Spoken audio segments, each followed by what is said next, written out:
Thank you for subscribing to Kingdom Amplified Church channel. We provide equipping and training for the next generation of ambassadors of Christ to advance the kingdom of God here on earth. Now we welcome you to another powerful message of truth and freedom. Deliver us the message today. Mga lifeless ay magkakaroon ng buhay dito sa Kingdom Amplified. Amen. Amen. And you're a part of this. Bahagi po kayo.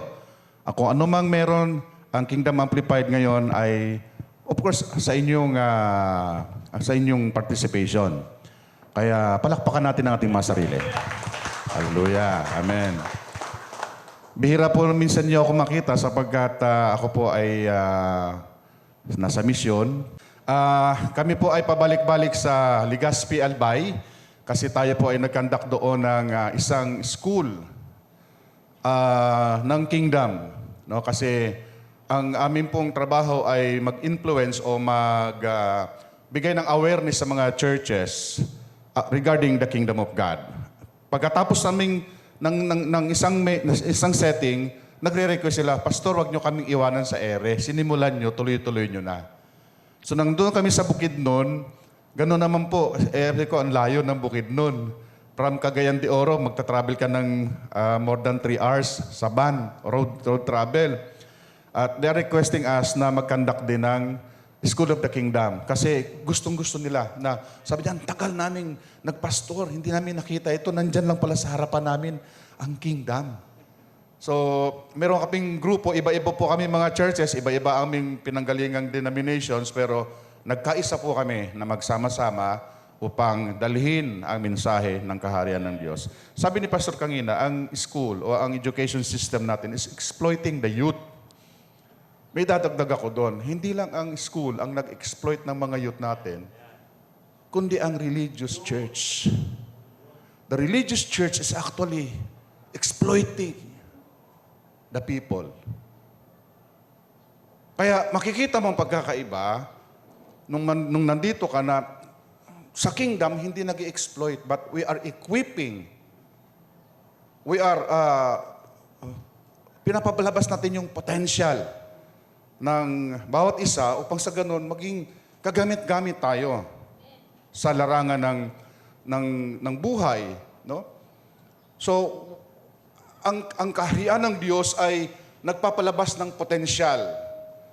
Maraming religious church, ikinakahon ang mga tao na dito lang kayo, wala kayong gagawin dyan, umupo kayo.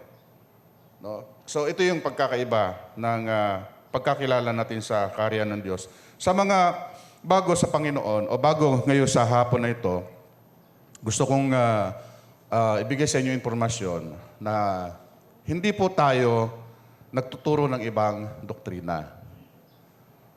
Ang itinuturo po natin ay pinakalumang katuruan na wala pa ang daigdig, hindi pa nilikha ng Diyos ang tao, na sa isipan pa lang niya ang tao, nag-exist na ang katuruan ito. At ito ay ang kaharian ng Diyos. Nang nilikha niya ang tao, nasa isip niya na ilagay ang taong ito bilang katiwala sa kanyang kaharian, in-extend niya galing sa langit, papunta sa physical na aspeto, sapagkat ang langit ay espiritual o espiritong lugar. At ang lupa ay isang physical, kanya nasa isip niya na lumikha ng tao na may physical at mayroon ding taglay ng kanyang wangis. Kaya nilikha niya ang tao na nilagay niya ng wangis at larawan, likeness and image. Upang sa ganon, pamahalaan ang kaharian na kanyang ginawa bilang extension ng kanyang paghahari. Kanya nga po, ang tao ay nilikha ng Diyos para sa kaharian. At bago pa likhain ng daigdig, ang kaharian na ito ay nandiyan na. Kaya sabi, ba't bago yung tinuturo ninyo? Hindi bago ito. No? Ito ay pinakalumang katuruan na atin lang inire-revive o ating binubuhay upang sa ganon, magkaroon tayo ng kamalayan na ito ang kailangan ng mga churches. Church was not an invention word by Jesus Christ. Jesus wasn't the one who first mentioned it in the Bible. But the word church only came out on the book of Matthew when Jesus, talking to Peter, that he said, "Thou art Peter, and upon this rock I will build my church." And many churches today, many religious groups today are claiming, "Oh, we're the one mentioned by the Lord in Matthew 16, verse 18. Every churches today, every religious group today, they trace back their origin to Matthew 16, 18.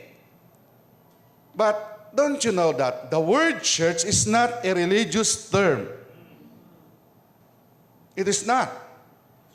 And it is not a new thing during the time of Jesus Christ. Though he only mentioned it in the Gospel of Matthew. And later on, we can read that on the book of Acts and also the churches, or the writings of Paul, the epistle of Paul, the Pauline epistles, and some other guys who wrote the Bible, who wrote the New Testament, mentioned the word church. But in the Gospel alone, or the history of the life ministry of Jesus Christ, he only mentioned it once. And to know the fact that he just mentioned it once, his disciple didn't argue or didn't ask questions regarding the church. Right. Correct. Whereas, in some other parts of his preachings and teachings where there is controversy, his disciples always ask questions. "Lord, what do you mean by the teachings you have said this morning? We don't understand. Please explain it to us." And he explained to his disciples, because most of the times Jesus Christ taught regarding things, his teachings, in parables. But this time, the disciples were quiet. They didn't even say a single word, asking questions regarding, "Lord, what is a church? We haven't heard of it before. What do you mean by it?" They didn't question him because the word church is a very common term during that time. The word church is the original word for that is ekklesia in Greek. The Grecian Empire first implemented the word church. Church is an assembly of all male citizens of the Grecian Empire, or the Greeks. And this is the place where they gather and discuss things regarding their country, their towns. It's a political assembly. When a male person, a male Greek, turned 18 or a legal age, he will now a member of the church or ecclesia. He now became one of the participator that he can voice out his, they can get even wisdom from these young people. So it was the Greek who invented the word church, ecclesia. But in theology gave us a very limited explanation about the word ecclesia. The word ecclesia just simply means the called out assembly. That's it. The called out assembly. And they are referring, your people, you're from darkness, you're being called out to assembly as a church. But the original word for that is not what they means of it. When Grecian Empire subdued by the Romans, hindi yung Romans na binabasa ninyo, ha? Romans, mga Romano, mga Italian. When the Italian conquered, you're Italian. You might be the descendants of the centurion.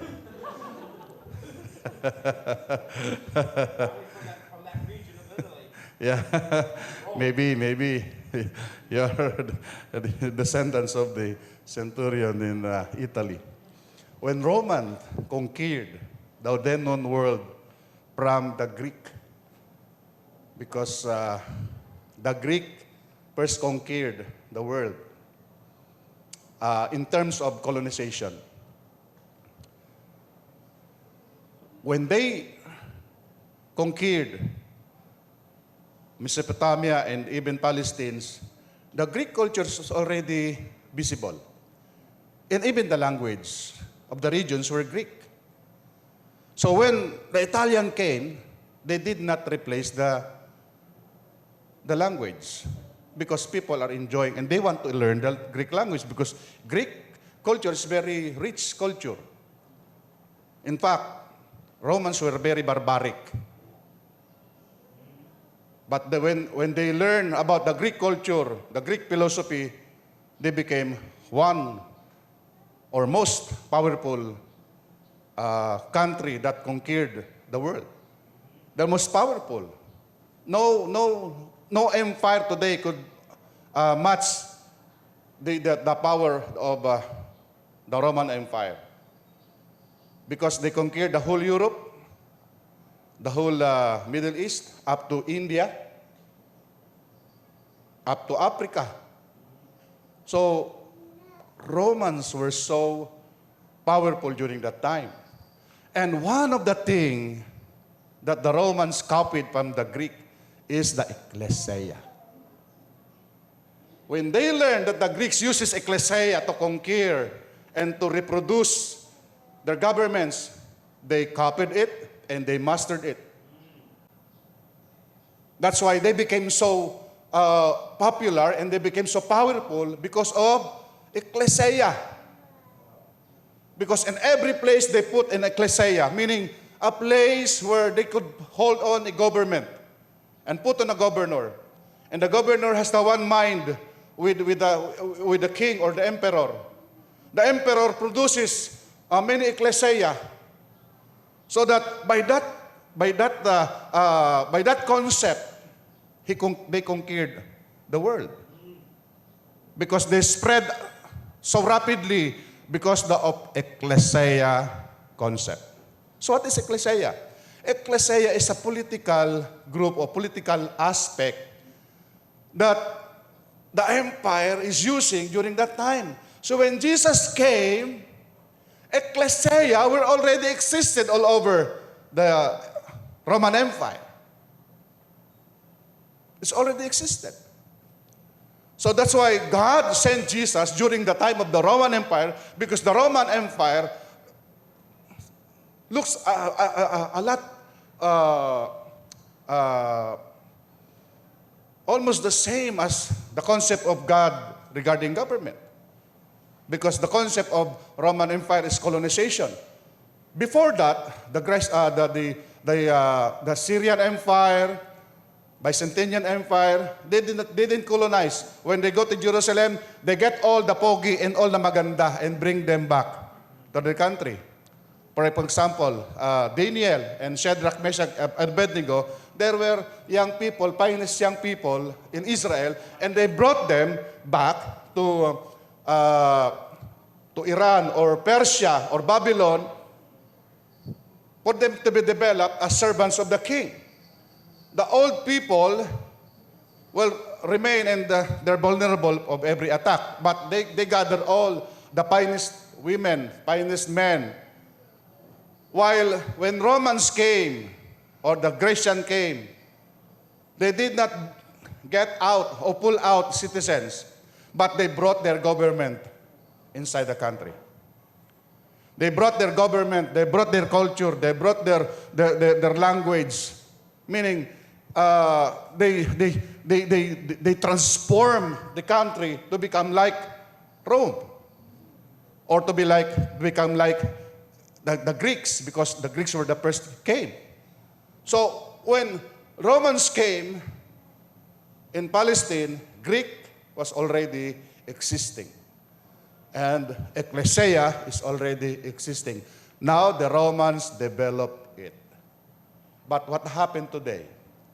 The church that used to be a political system that operated by the empire, and Jesus also said, I will build my own ecclesia by the concept of the Romans. So thou art Peter, upon his declaration, upon this rock, upon this government, upon this personality, I, Jesus Christ, the rock, I will build my church. I will build my church just like the Romans did. Just like the Grecian did. And you are my senator. You are my ambassadors to represent my ecclesia, my church, my country, my government. Amen. But what happened? Why the church became religious?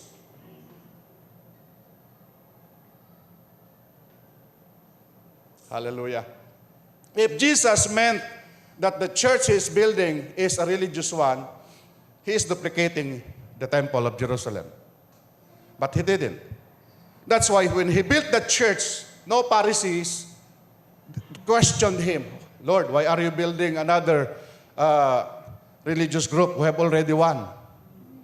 We have already a temple. They did not question that because Jesus is not building a religious group. He's building a government that will saturate the whole nation. That's why when Jesus sent them out, he said, go into all the world. Teach, baptize, disciple.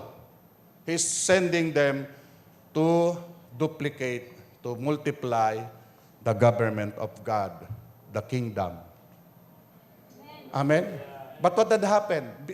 The church became so religious. It became so religious. That's why in the first century,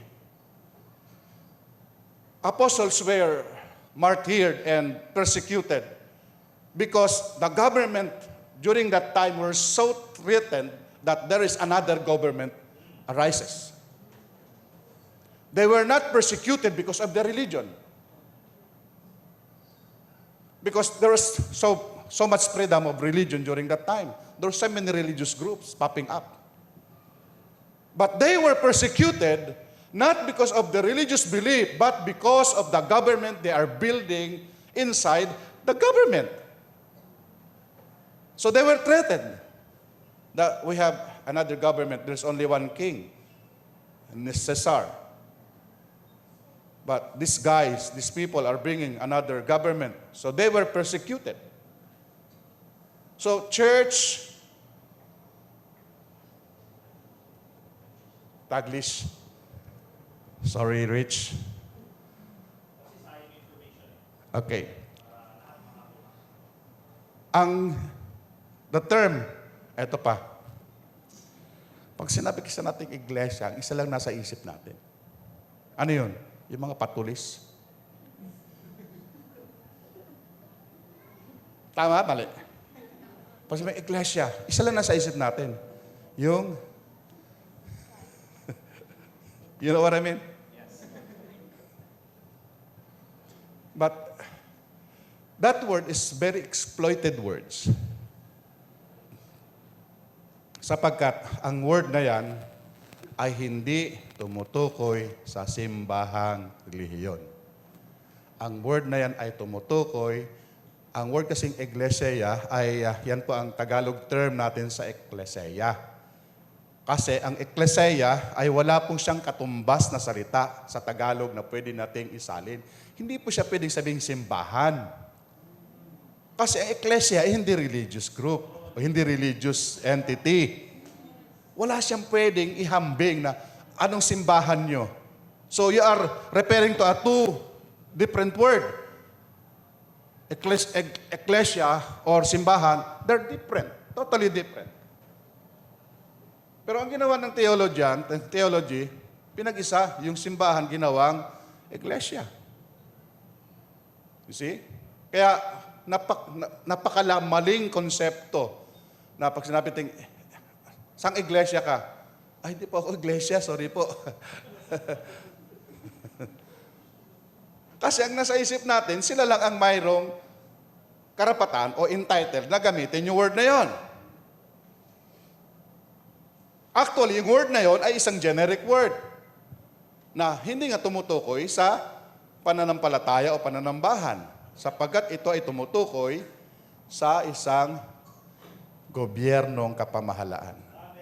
Ang itinatag ni Kristo ay hindi relihiyon. Ang itinatag niya ay gobyerno ng Diyos. sapagkat ang buhay natin ay kailangan ng tamang gobyerno. When there is chaos, kung nasundan niyo yung post ko, when there's chaos, when there's lack of activity, when there's something going on, not right in our life, you need a good government from the Lord. Because government brings peace, brings order, right? Ang isang bansang walang gobyerno, anarchy, walang batas na umiiral, walang sinusunod na batas, magulo. Pero pag may gobyerno, umaayos, nagkakaroon ng order. Ang buhay natin magulong-magulo, kailangan mo ng gobyerno ng Diyos para pamahalaan ka upang magkaroon ng order ang buhay mo. Amen. Hindi mo maitatanggi ang gobyerno ng Diyos. Amen. Minsan, niyayakap natin ang gobyerno. We embrace human government because from the very start that you were formed on the womb of your mom, your government is already active in you. Di ba? Ang gobyerno, mayroon ng kinalaman sa pagbubuntis mo pa lang, pupunta ka sa center run by the government. Amen? You go to a government hospital and let the baby check. The government is already has attached in you. When you are born, you might be born on a lying-in run by the government. The government's already intact with you. You go to kindergarten, to nursery run by the government. So the government has attached on you, right? Until such time, you go to college that run by the government. And you work even in private, but you are attached with the government. You pay taxes to the government. Your salary is being deducted to pay your taxes, to pay your Medicare, run by the government. Your social system, run by the government. So the government is intact. The day you were born and the day you died. Amen. The government of God is the same. From the very conception of you inside your mom, the government of God is already attached in you. So we cannot deny this government. That's many religious people don't want this because we don't like government because our government is so corrupt. Yes, the world system is corrupt. Amen.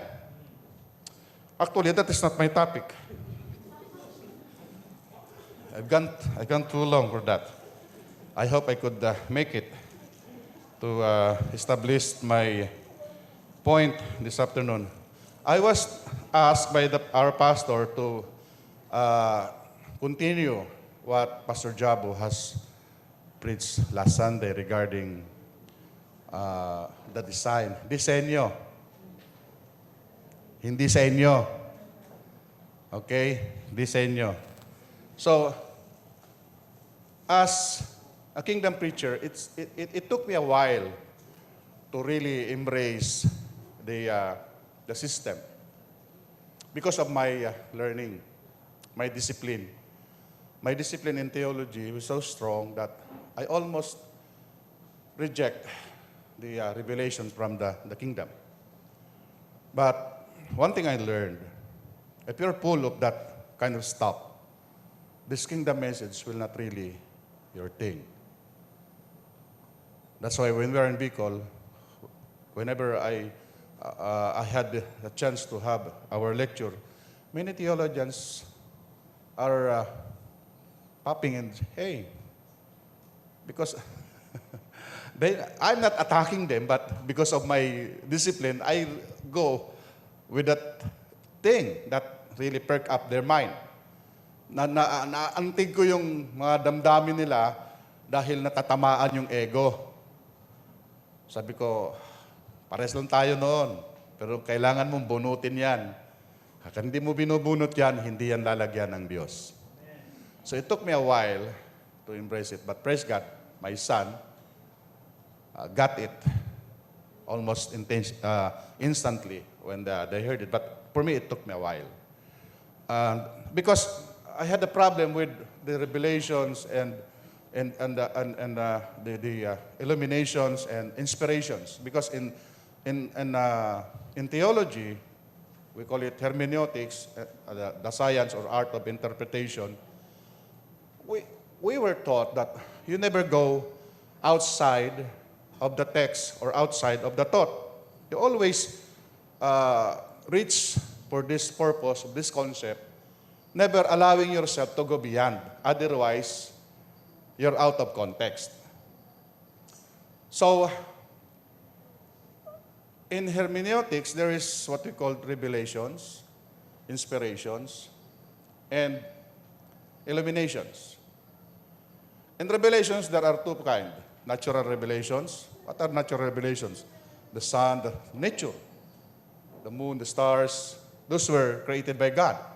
And you will amazed that why these things in this place.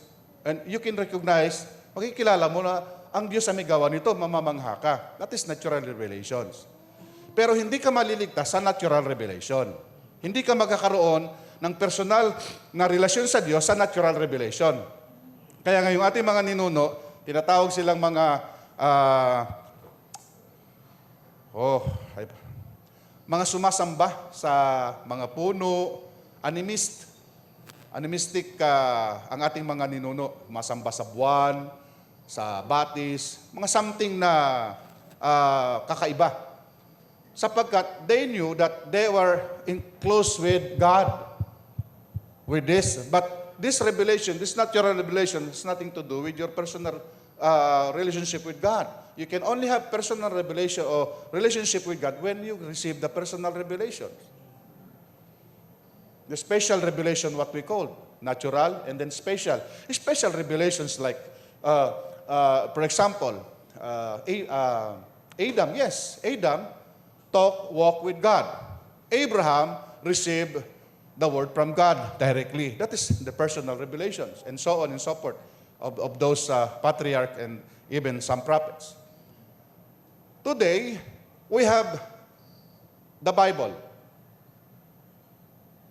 And sometimes, when you read the Bible without inspiration, it's hard for you to comprehend the spiritual context or content of the Bible. So dito papasok yung inspiration. The Word of God is inspired according to Timothy, Paul, when writing to Timothy, 2 Timothy 3:16, that all scriptures is inspired. Meaning, it is the Holy Spirit who wrote it to 40 different men, 40 different authors with different time for the period of 1,500 years. They never met. Some of them never met. No, the Old Testament and the New Testament writers never met. And even some New Testament writers, they don't know each other. Luke, who is a writer of one of the Gospel, was never a disciple, a personal disciple of Jesus Christ. But why he wrote the Gospel of Jesus Christ and Book of Luke? He got it from Mark. Because he and Mark were together in a mission trip. Mark got his Gospel through Peter, because Mark is the disciple of Peter. So Peter was the source. Peter did not write the Gospel because he's an ordinary man and he had no education. That's why Mark wrote the Gospel according to Peter, and according to Mark, Luke received it. So Luke did not even have the chance to meet some of the disciples. But their writings were so consistent. So we call that inspiration. But when the Word becomes alive, we call that illuminations. So if you are a theologian and you are called to describe, what is this? A range. So when your professor, please describe to me this thing and say about what you can see, what you can observe. We call that exegesis. exegesis, observing. No. Gusto ko lang kayong bigyan ng background ng konti, no? Sa exegesis, i-describe mo itong orange, kung ano siya, bilog, orange ang kulay niya, may mga butas-butas siya, lahat i-describe mo siya. Pero yung illuminations nito, o revelations niya, hindi mo malalaman hanggat hindi mo siya binuksan. Huwag binuksan mo, meron pa pala. Kala ko sa labas lang. This is illumination. Nakuha natin? And the good part of this, hindi mo lang nalaman na may laman, kinain mo, that is the fresh revelations from the Holy Spirit.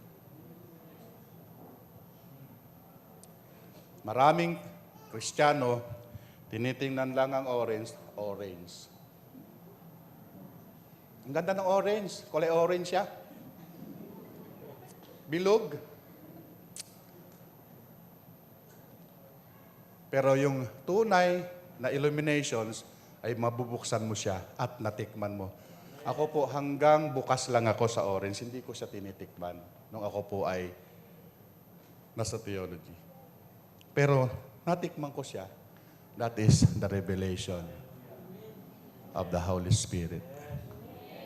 Kailangan matikman mo siya. Because the revelation of the kingdom of God is a personal way. I cannot tell you, hey Jay, this tastes good. You know?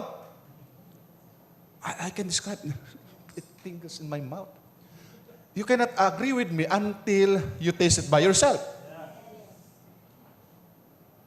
Maraming tao, sumasama, ano yan, kingdom yan, sige. Ano ba meron dyan? Masarap to, masarap. Hanggat hindi mo nga sa matitikman, hindi ka mag-a-agree. Amen? Amen. So this is how revelation of the kingdom works. There's another part. Exegesis is describing the thing, analyzing the thing. There's another word that most theologians fail to recognize, and many teachings of the false prophet, as we say, false teachers, is eisegesis. Eisegesis is in contrast with exegesis. While exegesis is describing this thing, eisegesis is, okay, that looks good, but it will look good if I put something in there. It more looks appealing if I will put a hole in it. Kung lalagyan ko siya ng butas, kukulayan ko siya ng pula, para hindi na siya orange, red na siya. That is eisegesis. Meaning, you're putting into a picture that is not there. Naglalagay ka ng isang bagay na wala doon. Yun yung tinatawag na eisegesis. Si Kibuloy naglalagay ng isang bagay sa bersikulo na wala doon.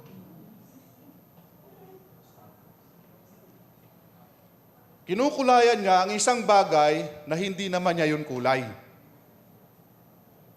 Naintindihan niyo ako? Kaya magkakaroon kayo ng kaisipan pag kinikisis ng mensahe. Wala naman yan hindi naman yan no? Kasi nga, kung meron ka ng kaalaman, madidifferentiate mo. Pero kung wala, sasama ka. Ngayong hapon, hayaan natin ang Banal na Espiritu ang magpatikim sa inyo kung ano lasa ng orange. Amen. Amen. Para lang magkaroon tayo ng maliwanag na konsepto sa ating pakikinig at sa ating pagtanggap. Kasi kailangan kayo din mismo makatikim nito. Hindi lang po pwedeng si pastor, ang sarap sa kingdom! Worry, pray sa kingdom! Pag hindi mo natitikman, ano yung sinasabi niya? Ba't hindi ko nararanasan? Kailangan kayo mismo makatikim nung ino-offer ng Panginoon, ng pastor, na kayo mismo karanas.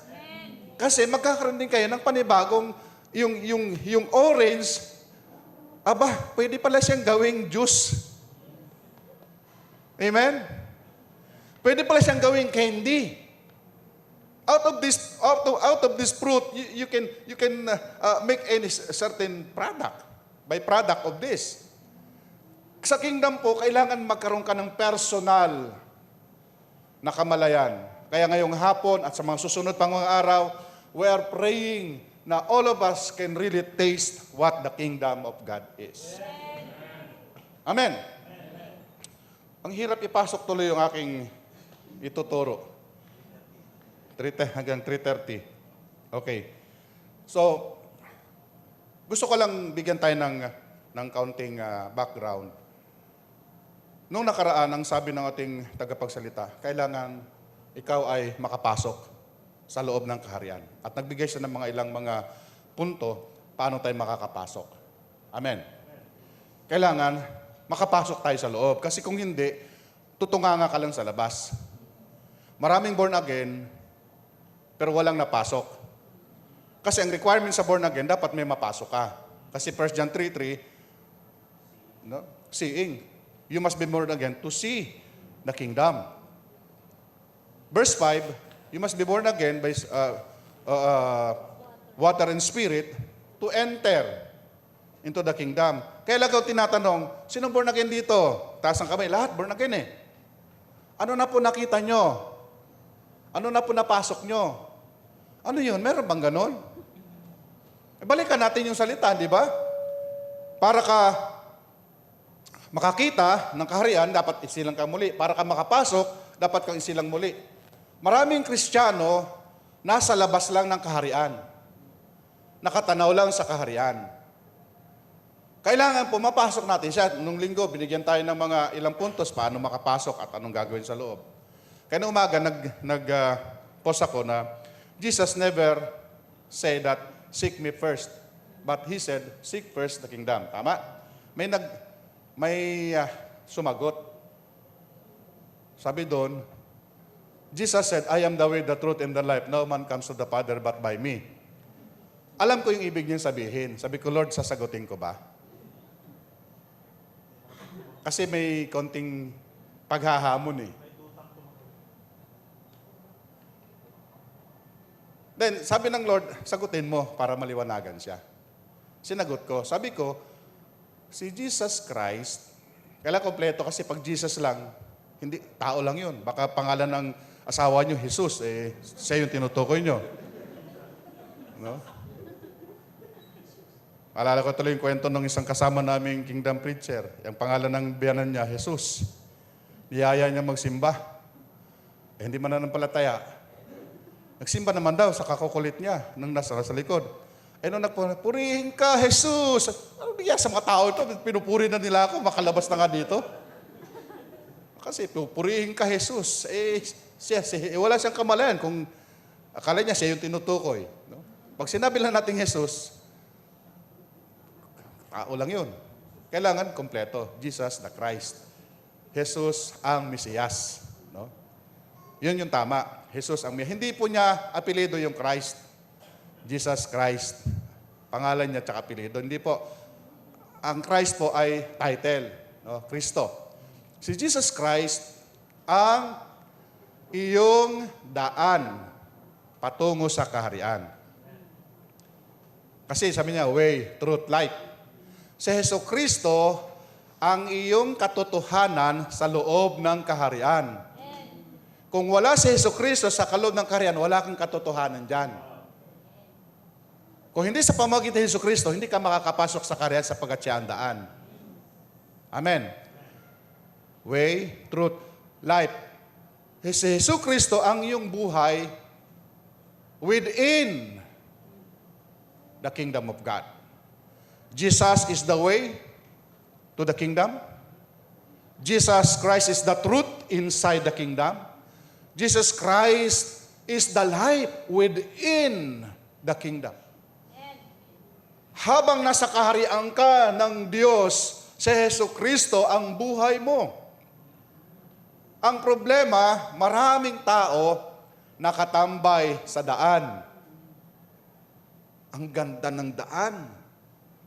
Pero hindi mo pa naranasang pumasok sa loob. Kaya nga sabi ko, pumasok ka sa loob sapagkat nandoon si Hesus Kristo. Siya yung daan pero pumasok ka. So last Sunday, our speaker gave us points how to get inside. And this afternoon, with a very short period, ay titingnan natin kung paano natin maipapasok ito. Sapagkat nagbabase ako doon sa propesya o yung pangitain na ang Kingdom Amplified Church ay isang magiging malakas na impluensya sa kabataan at siyempre sa mga kananayan. Hindi ko mamaliit tayo, wala tayong impact. Okay lang, maliit. Pero kung meron namang impact, mas maganda. Kasi ang labanan po sa kaharian ay hindi palakihan, hindi paramihan, kundi gaano ka ka-impluensyado. Amen? Si Goliath, napakalaking tao. Sabi doon, higante sa scriptures. Si David, napakaliit na tao, kaya minamaliit niya. Pero si David ang tumalo sa kanya, na maliit. So hindi tinitingnan dito ang size o strength, kundi ang impluensya, kung ano magagawa niya. Amen? Sabi nga ng kasabihang Tagalog, walang malaking nakakapuwing. Mapupuwing ka ba ng sinlaking kamao na bato? No? Black eye aabutin mo, hindi puwing. Ang nakakapuwing, alikabok. Mas okay pa yung magka-black eye ka kaysa mapuwing ka. Kasi pag napuwing ka, madidistract yung vision mo. Yung black eye, for a moment lang masakit. Pero yung puwing, discomfort ka. So walang malaking nakakapuwing. Maliit lang. Huwag kayong mawalan ng loob, munting kawan, sabi ni Kristo. Munting kawan lang tayo, pero ang propesiya, ang pangitain, magiging impluensyado. Kaya nga, ang layunin ng pastor, ang layunin ng mga leaders, ay sangkapan kayo ng potensyal upang maging impluensyado kayo sa labas, hindi dito. Amen?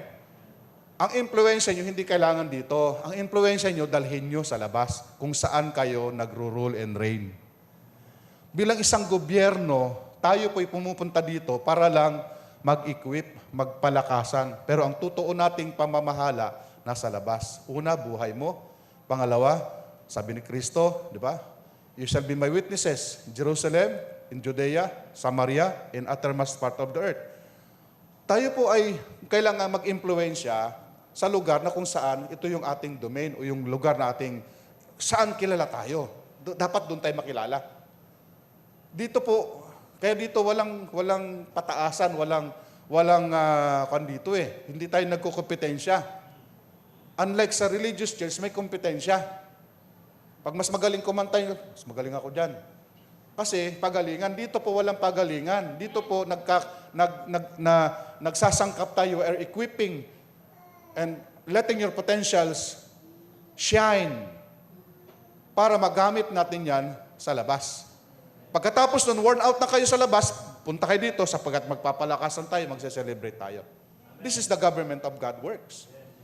For you to be an influencer, for you to be an ecclesia. Sapagkat ang ecclesia ay hindi na po ang kapulungan. Ikaw na. Ikaw na ang ecclesia. Individually, we are the church. To be an influencer. Ngayong hapon, hindi na ko kung makakaya natin to. Pero bigyan ko lang kayo ng, ang ating pong subject na ating pag-aaralan ay itong Romans chapter 12, verse 1 to 21. Pwede niyong gamitin ito na pag-aaral personal sa inyong mga tahanan pag-uwi ninyo. Gawin ninyo isang devotion or isang meditation. Itong Romans chapter 12, verse 121, sa kingdom mindset, sa kaisipang pangkaharian. Kailangan makita natin siya sa kaisipang pangkaharian para maintindihan natin siya. Kasi kung sa relihiyong pangkaisipan, ito ay isang simpleng instruction lang. Pero kung makuha natin ito as a kingdom citizen, kingdom mindset, you will know that these verses or this chapter of the book wrote by Paul was so powerful to make an impact to our community. Napaka-powerful niya. Loaded siya. So hinati ko siya sa tatlo. Para lang may ideya tayo. Ang aking pamagat ay your kingdom design, function, and service in the body. We are a body. No?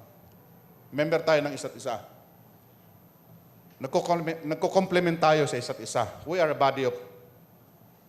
the real body of Christ. No? Yung outside na sabi niya, hindi yung body of Christ yun eh. Kasi, paano body of Christ? 2 ulo? 3 ulo? Nung pumunta kami sa Legazpi, yung ministerial, yung mga samahan ng mga pastor, 3 grupo. Tapos isang katawan. Anong tawag mo doon? 3 ulo, isang katawan. Monster. Monster yun. Para yung kalaban noon ni Godzilla, yung 3 ulo. Monster yun. Wala akong nakitang katawan na 3 ulo maliban sa monster. Sa Las Piñas, nagpastor din po kami doon ng 5 taon. Hati din po. 3 din po. May grupo ng mga pastor na mahihirap, yung mga naglalakad at nagbabike. Yung mga mahihirap na pastor, nandun sa squatter, ayaw makisali sa pastor na medyo pogi. Pogi din naman sila, kaya lang nahihiya sila pagdating sa fellowship sapagkat nagaktak ang pawis dahil naglakad or nagbike. Meron isang klase, yung middle class, yung medyo may kotse, may motor. May pangatlo, mga elite. Ito mga elite, ang laro nila golf na. Scuba diving. O saan tayo mag-scuba? Punta tayo ng Boracay. Yung mga middle class na, Boracay, scuba. Ay, alam ko lang, scuba yung pang-kiskis. So hindi sila sumasali doon sa mga elite kasi ang usapan doon, scuba diving, mountain climbing. Yun yung kanilang mga banding. No? Kasi mayayaman, ang mga church na lalaki. Libo. Yung middle class, sila din nagtitipon. Kasi sila nagkakaintindihan. Ang mga miyembro 50, 100. Tapos yung mga nandoon sa grupo ng C, ay yung mga pastor na konti lang miyembro, walang offering. Kaya nagsisegregate. This is not a body. Because the real body, regardless of your standing, kasali ka. Dito lang, sa ganitong kapulungan, natin mapipilian. Dito, walang mayaman, walang mahirap. Amen? Amen? Walang segregation. Ang religion, sinesegregate niya ang mga pastor at mga membro. Punta ka sa mga mega churches, mapipil nyo, hindi ako belong dito. Grabe mga tao, Inglesero. Feel nyo yun? Na you don't belong?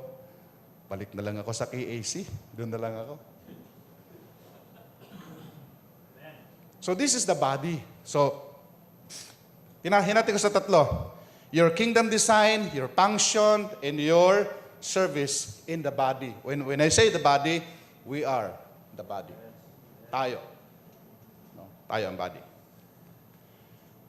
Romans chapter 12, verse 1 to 21 is a so very strong influence that Paul wrote this. So hinati ko siya, number 1, verse 1 and 3, what is your designated design? So sabi niya sa verse, anong version yan? Version? NKJV. Pangit ang KJV. I saw something na hindi siya relevant. Pagdating sa verse 8. Anong meron yan? Sige, pagtyagaan natin. Kasi meron sa pagdating sa verse 8, wala siya, hindi siya kasali. Nilagay. Yun eisegesis, nilagyan siya. Kaya ito yung problema sa mga translation. I beseech you therefore, brethren, by the mercies of God, that you present your bodies a living sacrifice, holy, acceptable to God, which is your reasonable service, and do not be conformed to this world, but be transformed by the renewing of your mind, that may prove what is that good and acceptable will of God. So sabi dyan sa verse 1, ay tayo po ay mayroong designated design. Dinisenyohan ka ng Diyos. Ang disenyo mo ay para maging isang buhay na haing handog. Bago yan sa lumang tipan, sapagkat sa lumang tipan, hindi pwede maghain ng buhay. Kasi ang hinahain sa lumang tipan ay patay. Hindi na pwedeng ihain ng buhay eh. Kasi tatakbo yun. Kasi most of the sacrifices were animals. But now Paul is talking to people who are not Jew, who are not Israelites. While Israel is offering animals for sacrifices, now Paul is beseeching or admonishing, nakikiusap siya sa mga mambabasa niyang hintil na walang karanasan sa relihiyong Hudyo, na ang ialay nilang sa Panginoon ay buhay nila. Buhay na handog. A living sacrifice. This is the design, the grand design. This is the designated design of God for your bodies to be a living sacrifice. Holy, acceptable to God. So, merong description dito. For you to be able to be a living sacrifice, you need to be holy. The lamb, who is a sacrificial animal in the Old Testament, it must be a perfect lamb. 1-year-old lamb na kailangan hindi siya bingot, hindi siya bulag, hindi siya pilay. Kailangan perfect siya kasi susuriin siya ng pari. Pag nag-alay ka, susuriin isa-isa. Pingas ang mata nito, hindi pwede. Pag may nakita ang saserdote o pari na kapintasan doon sa iyong ihahandog, hindi siya acceptable. Kailangan perfect yung lamb. Pag sinabi nating lamb, ito ay 1-year-old na tupa, na lalaki, ang ihahandog. So sabi niya rito, your body is a living sacrifice, holy. It must be whole. Buo. No? At katanggap-tanggap sa Diyos. Kingdom citizens, your designated design is to become a living sacrifice, holy, and acceptable to God. Why? Is there any unacceptable offering? Yes. At sino magsasabi nito? Hindi na pare. Sa lumang tipan, pare ang sumusuri. Kasi physical na nakikita. But now, ang susuri sa atin para maging acceptable tayo is the Holy Spirit. Ang banal na Espiritu ang magsusuri sa buhay mo kung ikaw ay katanggap-tanggap na hain, handog. Sa lumang tipan, the essence of sacrificing an animal, not only pointing to the ultimate sacrifice, which is the Lord Jesus Christ, but in the book of Deuteronomy, also God is instructing Moses that offer a living sacrifice because he wanted the aroma, yung samyu, nung bango. Nakadaan na ba kayo sa mga nag-ihaw-ihaw? No? Sa litsunan? Parang pag natapat ka, ang bango naman nun. No? Kasi nga may aroma siya. Ito yung aroma na hinihingi ng Diyos sa Old Testament na kailangan mayroon siyang maamoy sa langit na aroma ng mga sacrifices. And He is pleased with that. Today, according to Paul, your life, that not necessarily to be killed physically, but offer yourselves a living sacrifice. That is your design. To be holy and acceptable to God. Kaya nga, spiritually speaking, you are already dead to sin, now alive in Christ, according to Paul. Patay ka na sa kasalanan. Hindi ka na nabubuhay dapat sa kasalanan para ikaw ay ma-qualified na banal. Amen? Amen. Hindi ka na nagre-react. Pero bang patay na nagre-react? Kahit anong gawin mo dyan sa patay, pagalitan mo yan, sigawan mo yan, hindi yan magre-react.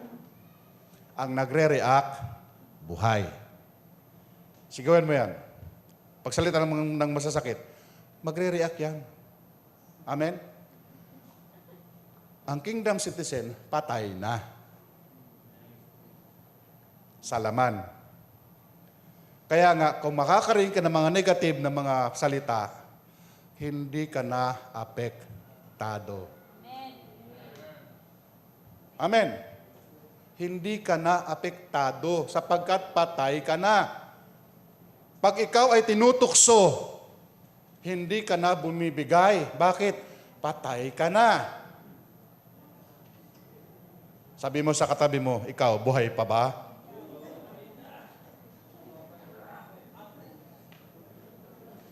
Gusto kong hiramin yung kwento ni Pastor Jess. Actually, kwento ko rin siya, pero nung kinukwento niya na sa conference, hindi ko na siya kinukwento kasi dalawa na kami magkukwento.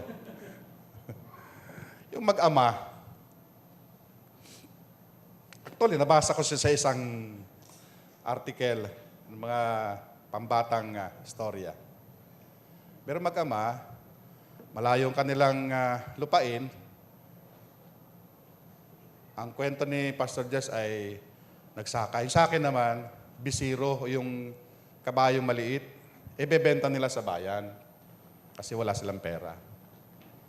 So para madala yung kabayo sa bayan, hinilan nila yung bisiro. Pagdaan nila sa unang baryo, unang village, sabi ng mga tao, abay, ano man ito mag-ama na ito? Ba't hindi sakyan yung bisiro na yan? Ba't naglalakad? Pwede naman sakyan. Narinig ama, nak, sumakay ka na nga, sakyan mo yung bisiro. Apektado sila sa naririnig eh. Sumakay ang anak. Pagdating sa kabilang baryo, mayroon namang nagsalita. Kawalang puso naman yung anak na yan. Siya ang sumakay dyan, samantala yung tatay niya naglalakad. Dapat yung tatay niya pinasakay dahil matanda na. Narinig ng tatay, tak, baba. Siya sumakay. Pag sunod na baryo, bago sila makarating sa bayan, mayroon na namang chismis. Abi ka walang yan naman tatay yan. Katanda-tanda, pinabaya anak naglalakad. Siya ang nakasakay. Affected na naman siya. Bumaba silang dalawa. Sabi nung gagawin natin, nak, lahat na lang may napapansin. Binuhat nila yung bisiro. Pagdating doon sa bago sa bayan, pagod na pagod na. Ano ba kayo? Ba't hindi nyo sinakyan yung bisiro niya? Binagsak na nila yung bisiro. You know, many of us still affected by what we heard. Yes. Amen. Apektado tayo sa mga salita. Kahit na sino nagsalita. Lalo na kapag sa loob ng tahanan. Amen? Pero kung kingdom citizen ka, patay ka na dapat. Amen. Hindi ka na nagre-react. Amen. Amen. Huwag ka na mag-react. Patay ka na eh. Sacrifice ka na. Oh. So that is your designated design. To be a living sacrifice, holy, and acceptable. Amen. Sunod dyan, sabi dyan, do not conform. Verse 1 into yan, di ba? Do not be conformed to this world.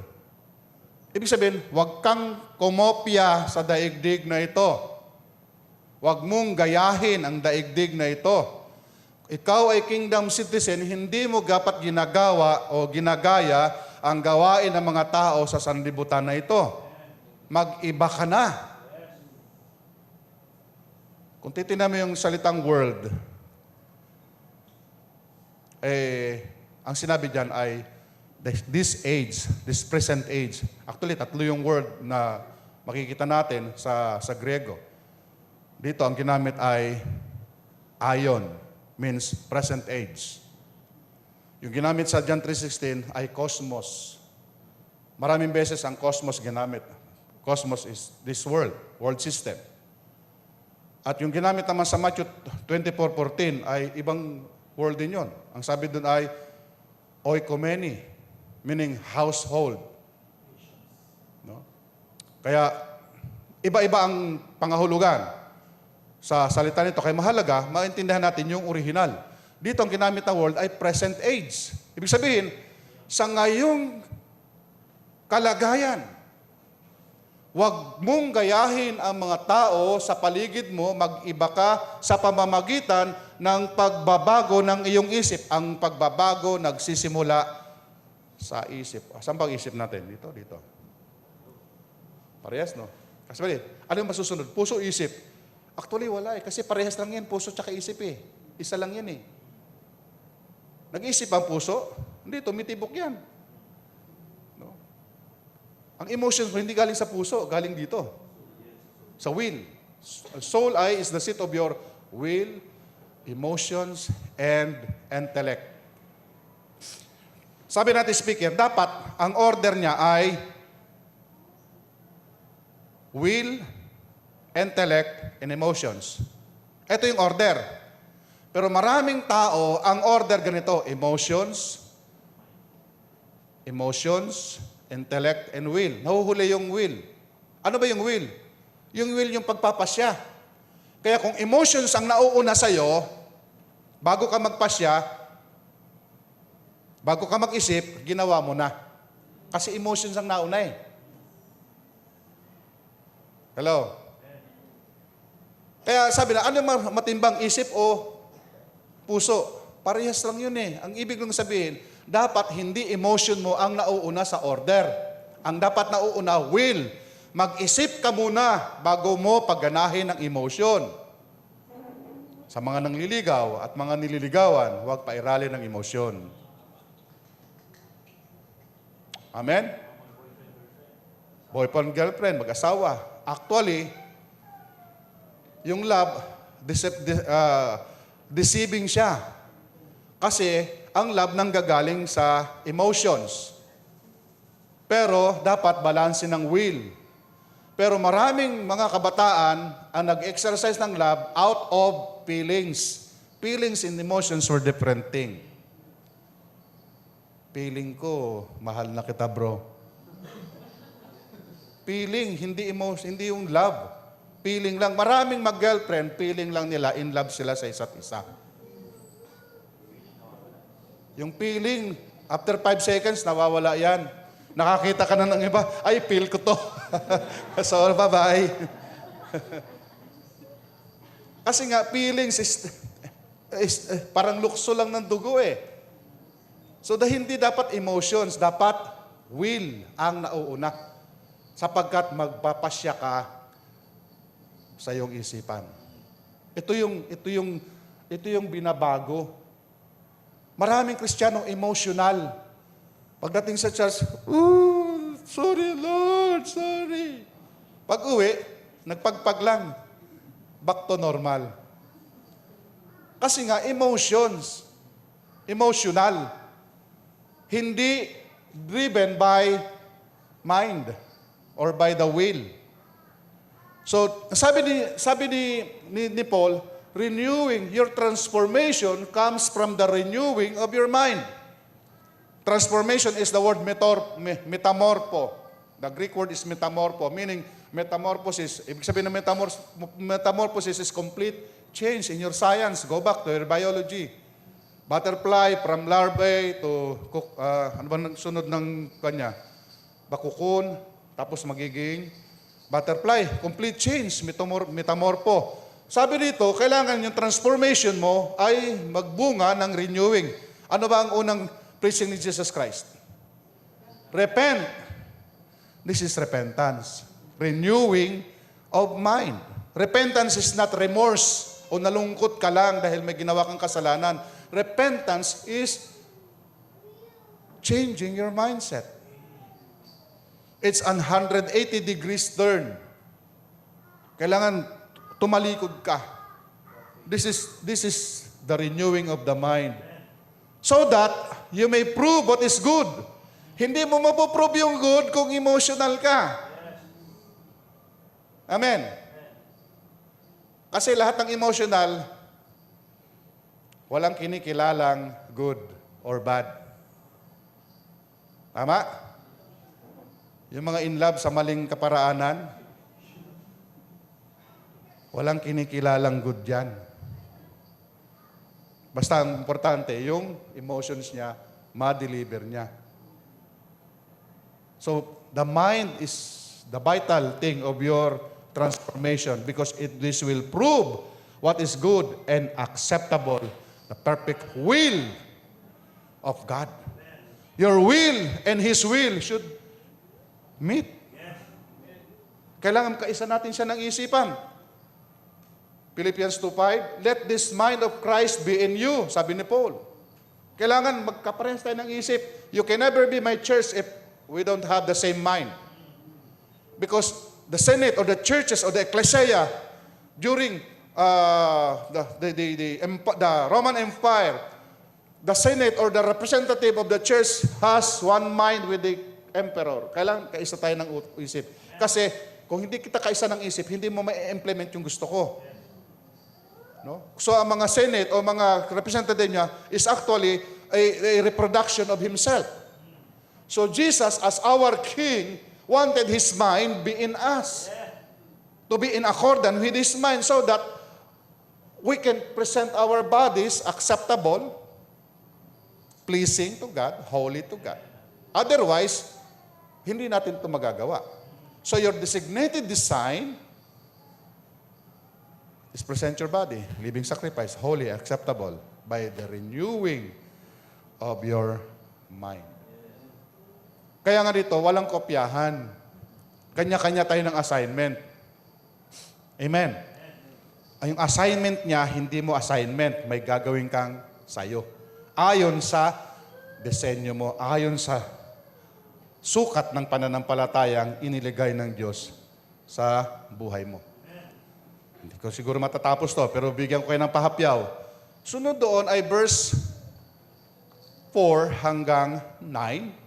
Nang sabi doon ay your specific function. Una, designated design. Each one of us has a designated design. Iba-iba ang ating disenyo, hindi pare-parehas. Kaya nga yung disenyo. No? Iba-ibang hulmahan natin. Ayon sa paggamit ng Panginoon, just like the body. Ang katawan na ito ay may iba't ibang sangkap. May daliri, at ang daliri hindi pare-parehas ng size. Pero, kailangan sila sa isa't isa para magawa ang purpose. Kung lahat hinlalaki, ano hitsura ng daliri mo, ng kamay mo? Lahat ng daliri mo hinlalaki. Ang dami mag-thumb mark nun. O lahat ng daliri mo ay pantay, puro middle finger. Ang pangit siya tingnan nun, daliring pantay. So, dinisenyo siya ng Diyos, may layunin siya, iba't ibang disenyo. Pero, iisa ang layunin. To serve for the good of the body. Saan ba siya magsaserve? Aba, pag wala kang, sorry sa mga handicap, meron ba dito? Yung hindi kompleto. Sorry po, wala po akong offense. Pero kung kulang ka nito, hindi mo masaserve ng tama yung body mo. Kasi kung wala kang, halimbawa, na nawala itong dalawa, mahirap ka kumain. Nakita nyo ba yung sa Facebook na walang kamay lang wala, tapos may paa, na ang pinagsusuklay paa? Ang hirap kaya nun, hindi ko mausap, paano ginagawa yun? Tapos nagtututbrush paa. No? Meron sa mga Chinese sa Facebook, di ba yung walang kamay? Imagine how hard it is. Yung nga meron ka, medyo hirap pa eh. Lalo kung tamad ka. Di ba? Lalakad ka na lang punta kusina, gusto mo pa, Ma, padala ng pagkain dito. May paa ka naman, ba't hindi ka pumunta? Kaya nga ka binigyan ng paa eh. So, itong mga sangkap sa katawan ay essential to serve the purpose for the good of the body. Siguro, kwento na lang ako para konti na lang yung time ko. Isang araw, si katawan ay nagka-problema.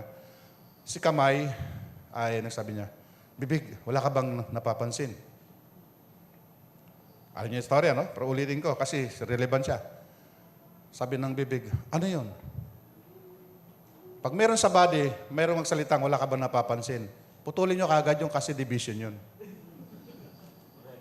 Kasi wala ka bang napapansin, bro? Bakit? Si pastor tumataba. Tayo pumapayat. Si pastor pagwapo ng pagwapo. Sabi ng kamay, Wala ka bang napapansin, bibig? Sabi ko, ano yung napapansin mo? Si Tian lumalaki.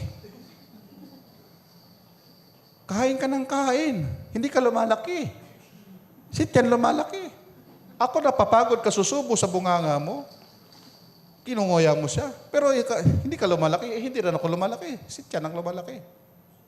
Sumabat si paa. Oo nga. Pansin ko yan.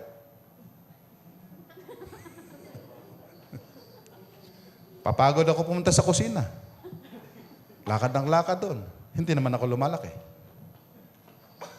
Si Tian ang lumalaki. Si Tian nakikinig lang. Hindi siya affected. Sabi ng kamay, magwelga tayo. Pagwelgahan natin si Tian. Sabi ng bibig, anong gagawin natin? Strategy. Pag nagutom si Tian, ikaw pa huwag kang lalakad pumuntang kusina. Sabi na pa, paano kung mapilitan akong maglakad? Pag napilitan ka maglakad, hindi ako dadampot ng pagkain. Sabi naman ng bibig, paano kung mapilitan ka? O di huwag kang nganga. Huwag kang nganga. Kahit anong gawin, subo siya, huwag kang nganga. First day, tagumpay. Gustong lumakad ng katawan, ayaw ng paa. Gutom na si Tian, ayaw ng paa. Pangalawang araw, nakalakad ang paa. Kasi nagutom na eh. Para pagdating sa lamesa, ayaw gumalaw ni kamay. Hindi niya maigalaw. Third day, success pa rin. Ika-4 na araw, sabi ng kamay, bibig, wala ka bang napapansin? Ano na naman? Ang dami mong napapansin. Nanginginig yung siko ko. Sabi nito ng paa, ikaw lang ba? Ako din. Tuhod ko, nanginginig din. Sabi ng bibig, kayo lang ba? Ako yung babaw ko, nanginginig na. Si siko nanginginig, si tuhod nanginginig, si baba nanginginig. Why? The body is hungry.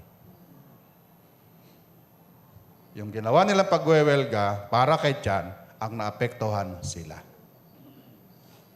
Sapagkat ang kamay ay bahagi ng katawan. Ang paa ay bahagi ng katawan. May kasabihang Pilipino, ang sakit ng kalingkingan, ramdam ng buong katawan. Kaya kahit kalit-liitang membro ng katawan ay dapat dama natin. Amen. As a family, dama natin dapat. Alam natin.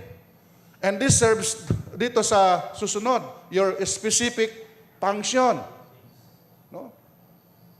Kaya pag binasa natin yan from verse 4 hanggang 9, ito ay mga functions ng bawat isa. No? Pwede ninyong basahin yan o pwede ninyong i-digest yan sa mga home group. Tapusin ninyo itong ganito. The function. May iba-ibang function dyan. Sabi doon, kung may gift ka ng prophecy, mag-prophesy ka. Kung may gift kang magwalis, magwalis ka. Kung may gift kang magbigay ka ng liberal. Wag mong ipagdadamot kasi meron kang gift doon eh.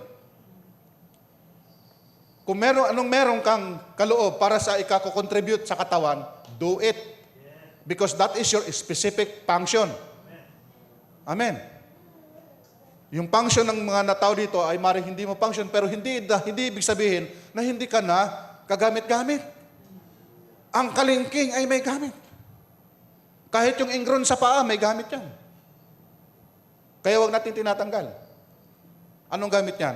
Aba, sumasalo yan ng mga bakterya na pumapasok. Alisin yung ingron nyo, mamamaga yung paa nyo. Yung daliri ninyo, yung hinlalaki. Kasi papasok yung dumi doon eh. Kaya siya nando doon para harangin niya yung dumi. So lahat yan, may function yan. Yung kilay ninyo, huwag niyong ahitin. Kasi may purpose yan. Hindi ko talaga mawari. Bakit mga babae, aalis niyong kilay tapos guguhitan ng lapis?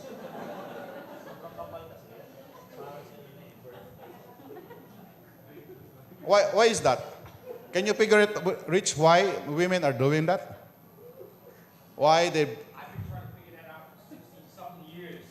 So until now, you haven't figured it yet? 1 hour. 1 hour. Sorry girls ha. Pero I don't find reasonable thought why you should remove it and then magdodrawing ka ng... Meron namang iba, may kanto pa yung kilay. May kanto. No? Di ba ang kilay dapat bilog? Pero yung iba may kanto. No? Hindi yung drawing may kanto. Kasi pala merong hulmahan tapos isprayhan. May kanto. Anong klaseng kilay yan? May kanto. Buti na lang wala kayo dito. Walang ganun dito. Kung meron, ma-open kayo. May mga kanto yung kilay. May purpose yan. Bakit yan nandyan? Para saluhin yung pawis, huwag pumunta sa mata. Pag nasalo niya, o kung mayroong sumablay, yung pilik naman ang sasalo. Sa likabok o sa mga dumi. Yung balahibo sa ilong, tinatanggal natin, right? Pero yan ay may purpose. Bakit yan nandyan? Para salain yung alikabok na hindi pumunta sa lungs mo. So lahat ng bagay na meron ka sa katawan mo, dinisenyo ng Diyos na may purpose, may function. Pag tinanggal mo yan, malfunction na yung katawan mo. Hindi ba? Buti lang ilong natin nakaganyan kasi kung nakaharap doon sa taas, pag umulan, lunod tayo. So God is a perfect God. Alam niya in design. May function siya. Kaya huwag kang malungkot kung minsan, di ba, na-insecure tayo sa matatangos ang ilong. Gusto natin magpatangos, nagpapa-injection. Di ba yung sa TV sa Jessica So, hanggang sa natabingitan ng ilong. Bakit kasi nagagalawin mo pa? Eh, yan yung purpose ng Lord. Pag pinag-aralan nyo ang anatomy ng isang tao, kung saan siyang region naroon, ang mukha niya bumabagay. Bakit ang mga ilong natin ay ganito? Sapagkat nandito tayo sa mainit na lugar. No? Bakit yung mga puti, matatangos ang ilong? May purpose yan. May layunin yan. Lahat ng bagay. Yung kulay natin may purpose. No? Huwag kayong bili-bili ng whitening soap. Okay naman yan, pero huwag mong piliting kopyahin yung kapitbahay mo na maputing-maputi na ayaw naman lumabas na kasi pag lumabas, nagmumukha na siyang sunog na hipon. No? Kaya pag lumabas, nakakabukbong na. Kasi ayaw sa araw. Kasi pag lumabas, namumula-mula. Kasi hindi kasi yan ang disenyo mo. Kung pinanganak kang maputi, praise the Lord. Kung pinanganak ka ng may kayumanggi, praise the Lord pa din. Amen. Hallelujah. Kasi nga, may purpose yan. Yung mga African at saka mga Australia na aborigines, nilagay sila ng Lord dyan kasi yung lugar nila maiinit. Para yung balat nila maka-absorb ng heat. Kaya sa South Africa na tinauhan ng mga British at saka sa Australia na tinauhan ng mga British din, ang common disease nila ay skin cancer.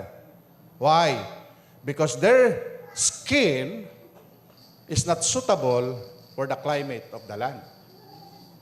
Hindi sila disenyo na manirahan sa lugar na yon, pero dahil sa gahaman nilang pangkamkam ng mga lupain, ito yung naging consequences nila. Yung bida si Wolverine, may cancer sa ilong, yung skin. Ayun ay kakamatay niya. Kasi nga Australiano siya eh. Kasi nga yung araw, masyadong mainit, kung maputi ka, harmful sa iyo. Kaya, niligay ka ng Diyos sa malamig na lugar dahil yung kulay mo. Kaya lahat ng bagay may function, yung disenyo mo may function. Amen. Sa katawan ni Kristo, meron din.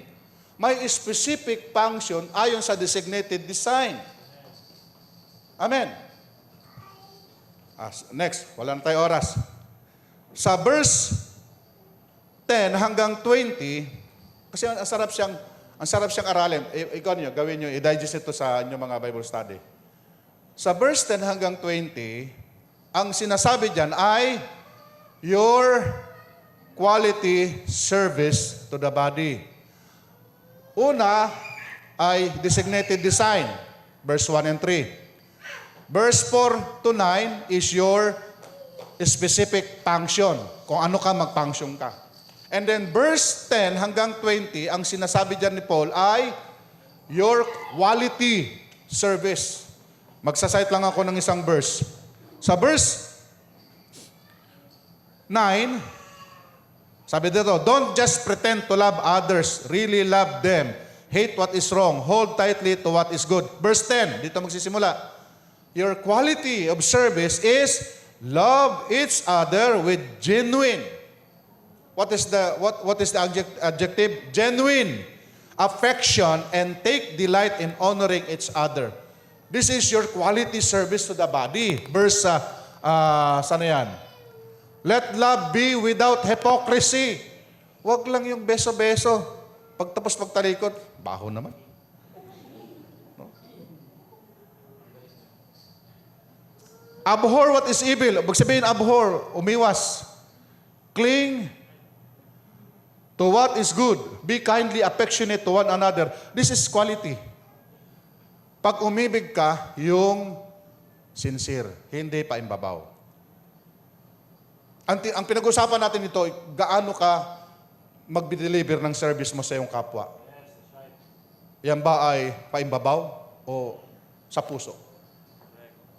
So quality of your service is what required. Kaya mabigat itong kanito. This is the kingdom culture. Kultura ng kaharian. Minsan ang hirap nitong isagawa kasi kadalasan nandyan tayo sa hypocrisy, pakitang tao. Amen. Pakitang tao.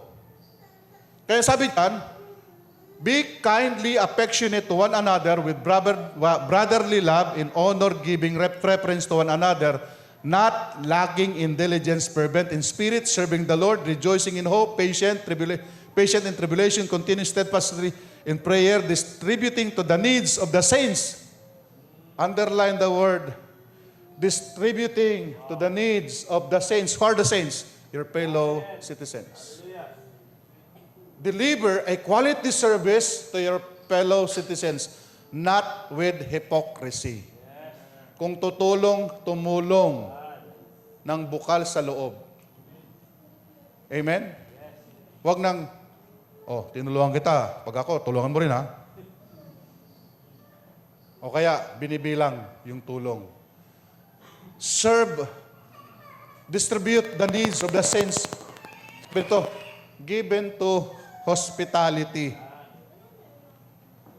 Pag pinag-aralan natin yung word na yan, hospitality, malalim ang kahulugan yan. Ibig sabihin yan, entertaining strangers. Entertaining strangers. Hospitality. Even if he looks strangers to you, o bago pa lang siya, pero nag-build ka na ng trust, that is your quality service because you are designed for that and you function according to your design. Amen. Amen. Kanya I suggest sa mga groupings ninyo, sa mga, i-digest ninyo itong chapter 12 nito, sapagkat if you look at it on a kingdom mindset, you can see that it's so loaded with culture of heaven that God wants us to function according to His design. Your body, not just a living sacrifice, but do it to serve the saints, to deliver the love that God has put into us inside the kingdom. Kailangan ito ang kultura ng kaharian. Hindi lang tayo dito saya, palakpak, talon. No.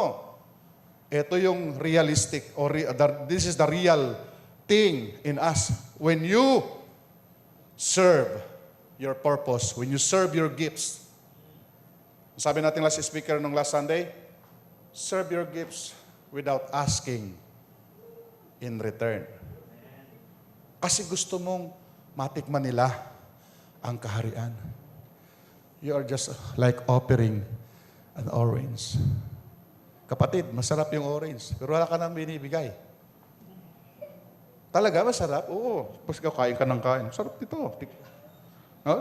Sarap. Share mo siya. Para siya makatikim din. At hindi, I'm not talking to a literal orange, but your life.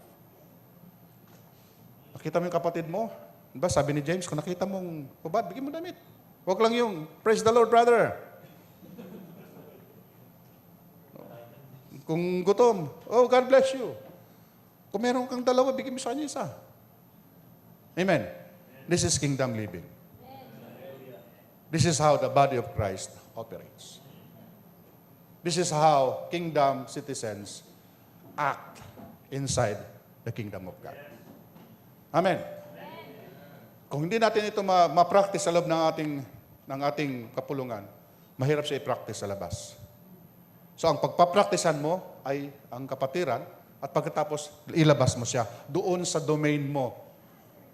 Doon sa iyong teritoryo na makita nila na iba ka. By that way, may intriga sila. Sabihin, saan ka ba nagsisimba? Amen? Tandaan natin, hindi tayo relihiyoso. Tayo ay gobyerno ng Diyos na nag-ooperate sa gitna ng kaguluhan. Dapat ikaw ang solusyon. Ang gobyerno, kapag may kaguluhan, gobyerno ang solusyon. Di ba?